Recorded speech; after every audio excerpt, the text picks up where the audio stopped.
नमस्कार बच्चों, आज विचित्र साक्षी एकादश पाठ पढ़ेंगे कक्षा 10वीं का क्लास में। बहुत ही सुंदर महत्वपूर्ण पाठ है ये। इसमें बंगला का एक प्रसिद्ध साहित्यकार द्वारा न्यायाधीश के रूप में जो लिया गया फैसला था, सत्य पर आधारित है ये। इसी युक्ति का प्रयोग करते हुए यहाँ पर दिया गया है, शिक्षाप्रद है ये, कि साक्ष्य के अभाव में गवाही, साक्ष्य का मतलब होता है गवाही, गवाही के अभाव में न्याय को कैसे बदला जाता है। ये प्रसिद्ध विद्वान था, न्यायाधीश भी था, और इसी को जो है एक यहाँ पर शिक्षाप्रद और न्याय पर कैसे विजय पाई जाती है, भले ही कुछ भी माने वो अभावग्रस्त हो व्यक्ति, लेकिन जो सत्य की ही विजय होती है, इस बात को यहाँ पर बताया गया है। केवल विवेक से ही कार्य करना चाहिए, धैर्य नहीं खोना चाहिए। चलो शुरू करते हैं। कश्चन निर्धनो जना भूरि परिश्रम किंचिद वित्तुम उपार्जितवान् स स्वपुत्रम एकस्मिन् महाविद्यालये प्रवेशं दातुं सफलो जातः। कोई निर्धन व्यक्ति अत्यधिक परिश्रम करके कुछ धन उपार्जित करके माने कमा करके अपने पुत्र को कोई महाविद्यालय में प्रवेश दिलाने में सफल हो जाता है। ततन्यः तत्रैव छात्रावासे न्यूशन अध्ययने संलग्नः सम्भूत, और उसका पुत्र छात्रावास में रह करके अध्ययन करने में जुट जाता है। एकदा स पिता तनुजस्य रुग्णताम् आकर्ण्य व्याकुलो जातः। एक बार उसके पिता अपने पुत्र को बीमार सुनकर रुग्णता आकर्ण्य व्याकुलो जाता, अर्थात बीमार सुनकर व्याकुल हो जाता है। पुत्रम द्रष्टुम च प्रस्थितः, और पुत्र को देखने के लिए निकल पड़ता है। परमर्थम कास्येन पीड़ितः स बसयानं विहाय पदातिरेव प्राचलत्। परंतु कोई पीड़ित व्यक्ति बसयान का मतलब बस मोटर गाड़ी से वो जाने में असमर्थ था, धन की कमी के कारण। बिहार माने वो जो है बस यान में जाने में असफल था। पदातिरेव माने पैदल ही चलने लगा। प्राचलत माने पैदल ही निकल पड़ा। पदातिक्रमणेन संचलन सायं समये अपस्यो गंतव्याद दूरे आसीत्। परंतु पैदल चलने में असमर्थ शाम के समय हो जाने पर वह उसी गंतव्य का मतलब जिस मार्ग से वो जा रहा था, जहाँ तक पहुँचा था, उसी स्थान पर वह ठहरना मुनासिब समझा। निशांधकारे प्रस्थिते विजने प्रदेशे पदयात्रा न शुभा वहा। कहा जाता है कि घोर अंधकार में, अंधकार के फैल जाने पर, प्रसिद्ध माने फैल जाने पर, अंधकार के फैल जाने पर विरजन प्रदेश माने अनजाने प्रदेश में यात्रा करना शुभ नहीं होता। ऐसे बड़े बुजुर्ग हमारे कहते हैं कि जहाँ जिस तालाब में कभी स्नान ना किया हो तो रात के अंधकार में तालाब में स्नान नहीं करना चाहिए, और जिस गंतव्य में जा रहे हो उसका रास्ता मालूम ना हो तो वहाँ रात होने पर यात्रा भी करना मुनासिब नहीं समझते, माने गलत समझते हैं, अशुभ समझते हैं, शुभ नहीं समझते। शुभा वहा, इसका मतलब यहीं पर ये बताया गया है कि अंधरात्रि के अंधकार में विरजन प्रदेशों में यात्रा नहीं करना चाहिए।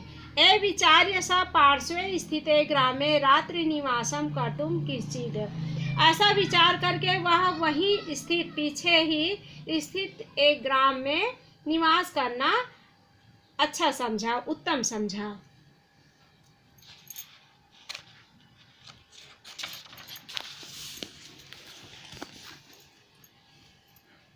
गृहस्थम उपागतः, और किसी गृहस्थी के घर में रुक गया। कर्णो परो गृही तस्मै आश्रयं प्रायच्छत, और वह दयालु गृहस्थ वाले माने जो वहाँ पर परिवार था जिसका मकान था, वह उस पर दया करके उसे आश्रय प्रदान किया। आश्रय प्रायच्छत माने आश्रय प्रदान किया। विचित्र दैवगति है, और इस तरह से विचित्र दैवगति ईश्वर की कृपा से घटना घटने लगी। तस्यामेव रात्रौ कस्मिन् गृहे कश्चन चौरः गृहाभ्यन्तरं प्रविष्टः। उसी रात्रि को उस गृह स्वामी के घर में कोई चोर प्रवेश किया। तत्र निहितामेकां मंजूषाम् आदाय पालितः, और वह वहाँ पर रखा हुआ एक मंजूषा को लेकर पलायन करने लगा। पलायन का मतलब होता है भागने लगा।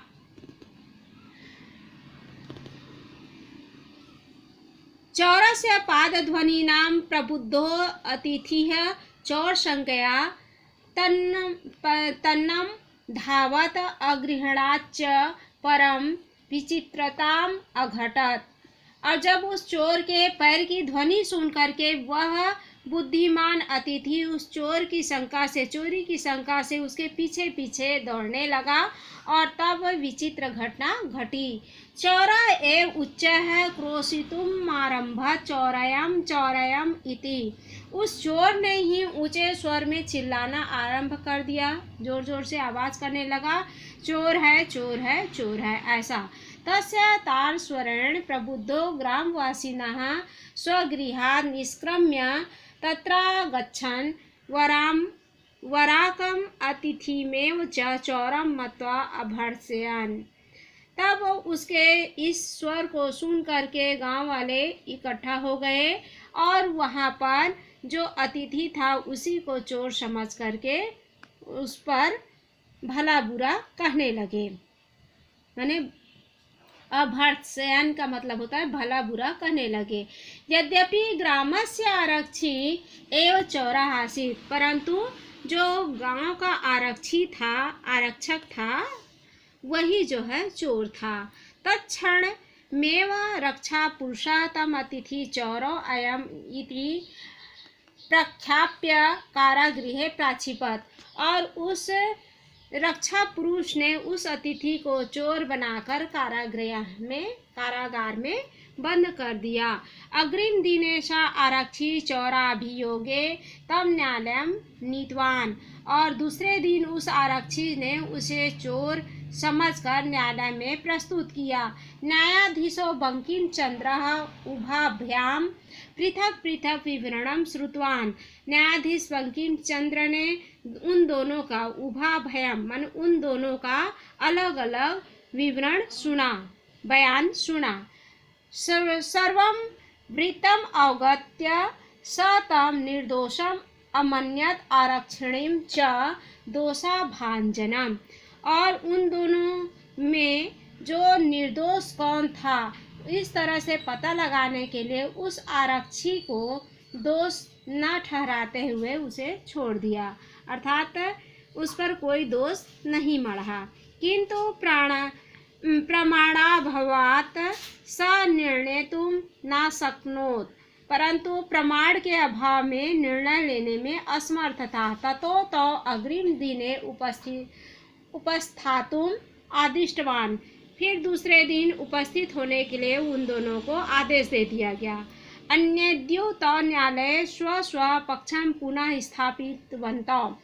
दूसरे दिन भी न्यायालय में दोनों ने अपना अपना पक्ष पर बात रखा।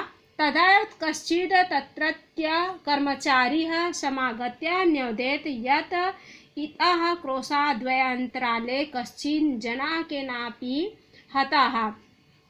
इस तरह से किसी कर्मचारी ने आके बताया, निवेदन किया कि कोस भर दूर अंतराल में इस राज्य के पास कोई जो है मरा हुआ व्यक्ति पड़ा है। तस मृत शरीरम राजमार्गे निक्षा वर्तते। उसका मृत शरीर, मरा हुआ शरीर राजमार्ग के पास है।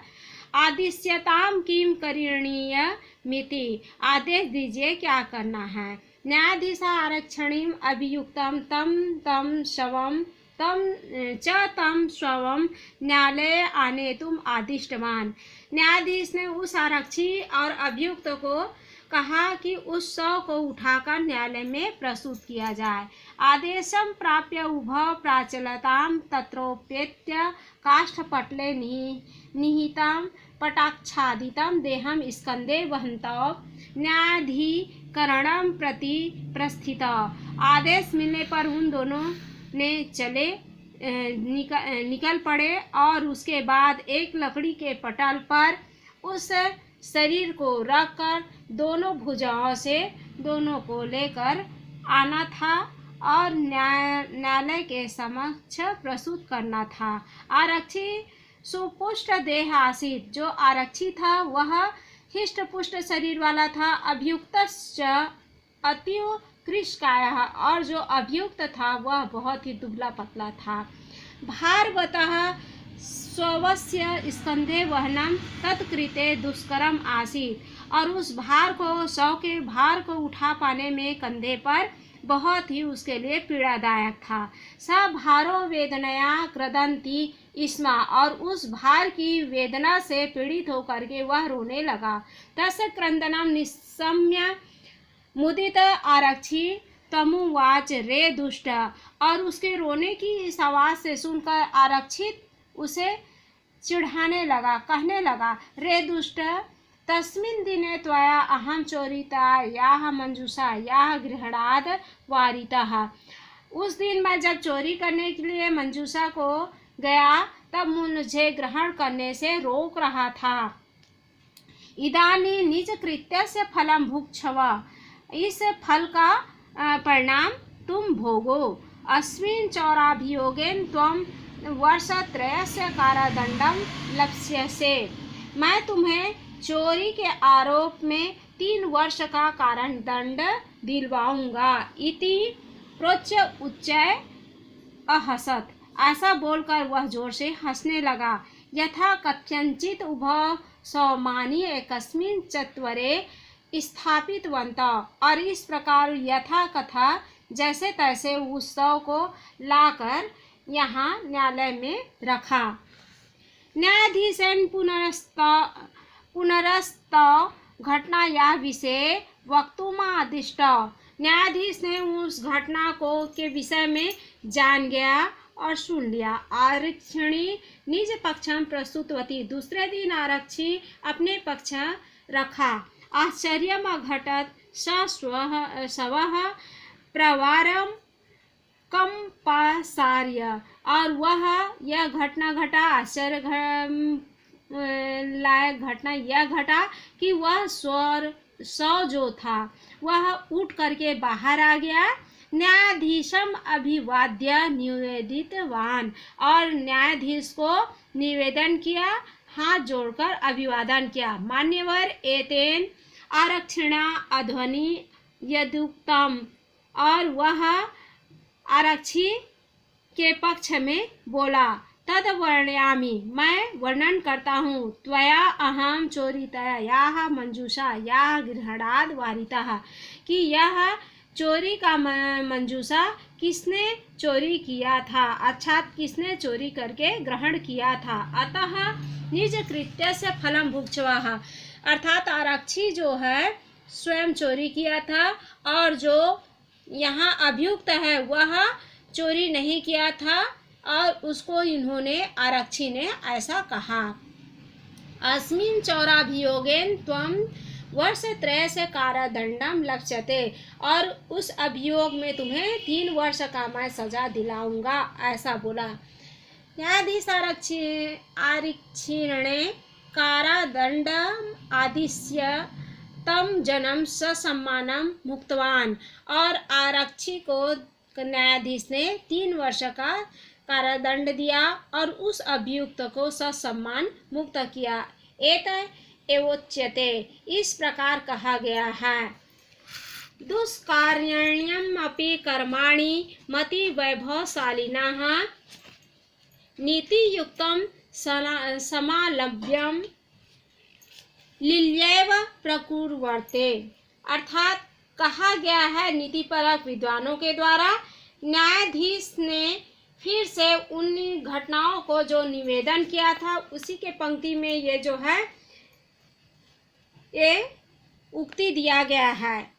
मति वैभव से संपन्न लोग नीति कौशल के उपाय का सहारा लेकर